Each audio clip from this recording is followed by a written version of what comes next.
All right, guys, today let's dive into some more questions about carb backloading, questions I get often, while I continue to explain how you can implement this into your life and show you why this method where people binge out on junk food one night a week actually allows them to get more shredded, put on more muscle. Now, first of all, I should just start with a question I get probably the most. If I eat carbs late at night, won't I just get fat?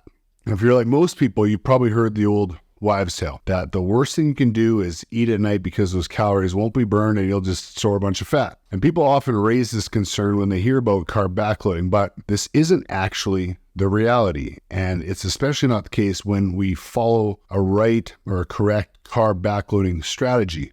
When people stay in a constant calorie surplus or their bodies just aren't metabolically flexible enough to use different types of food as energy, they're going to put on fat regardless of what time they eat. But that's part of the purpose, the reason behind carb backloading, amongst other things, to apply some hormetic stress that's actually going to allow you to become more metabolically flexible over time. So will you likely be in a caloric surplus on carb backload days? Yes. Most likely you will be. So you wouldn't want to carb backload every day unless you're trying to put on weight. The element of surprise is really the secret sauce here. Adaptation is the name of the game because most clients carb backload once per week, some twice per week. So while they are eating extra calories on these days, their overall week is still generally in a caloric deficit, depending on the goal. Another part of the success here that can't be overstated is that you must train later in the day before you backload. Carb backloading without weight training really defeats the purpose, and it isn't recommended for anyone unless you're like 7% body fat, fitness competitor lean. Now, am I going to tell you that you can eat more calories than you burn in a day, day after day, and still lose fat? Absolutely not. That would be ridiculous to say. But the whole point of stack dieting and the carb backloading portion of it is to improve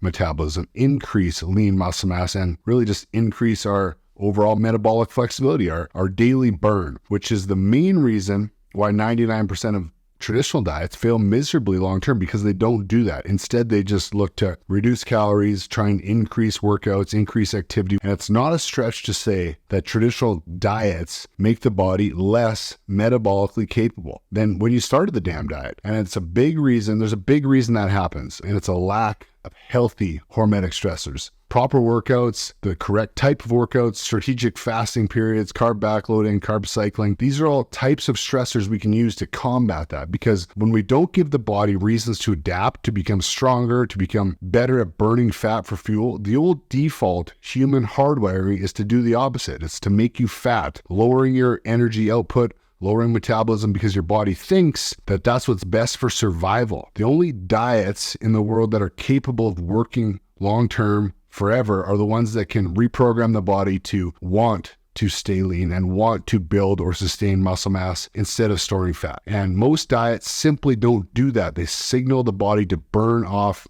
energy-hungry muscle first and hang on to fat for dear life. So I want to make something crystal clear with carb backloading. Carb backloading isn't just about eating foods once a week to indulge for your sanity's sake. It's not like your traditional cheat meal. It's really about manipulating the system, getting hormonal responses working in our favor so we can rewrite the code in a way, get our metabolism kickstarted, and start using things like insulin for its anabolic benefits rather than letting it make us fat. Because long-term success, continued results, breaking through plateaus means using healthy stressors, using methods that can help us adapt in the right way and actually make the body better at burning fat. We need to teach the body that it can't always rely on a predictable flow of carbohydrates, because humans are hardwired for efficiency. Evolution has made us that way. It's made us want to store fat and burn muscle for energy instead of fat, because that meant better chances of survival for 99.9% of human existence. Problem is, in modern day life with modern food, evolution's about 20,000 years behind, and it's now working against us. It's increasingly easy to eat excess calories, become fat, become obese, and that's the reason why 70% of the population is. And this next thing I say it so much, I feel like a broken record, but with any diet, the long-term success will be 100% determined and dependent on if that diet can allow you to build or at least sustain muscle mass while decreasing body fat. So why is carb backloading better than the regular way of doing cheat meals? Well, for every reason possible, basically. By avoiding carbs during the first half of the day, we ensure insulin levels are low. We want to weight train later. We increase muscle insulin sensitivity further. And those things together are where the magic really happens, because we're in a state where it's almost impossible for the body to prioritize storing fat. Our muscles are in a hypersensitive or hyper-responsive state where insulin can shuttle glucose and nutrients into them rather than potentially spilling over, ending up as fat and fat cells, which would normally be the case when people have a regular cheat meal. Because dropping a bunch of weight, if your actual body composition isn't getting better, your fat to muscle ratio just means more fat gain in your future after the Band-Aid falls off.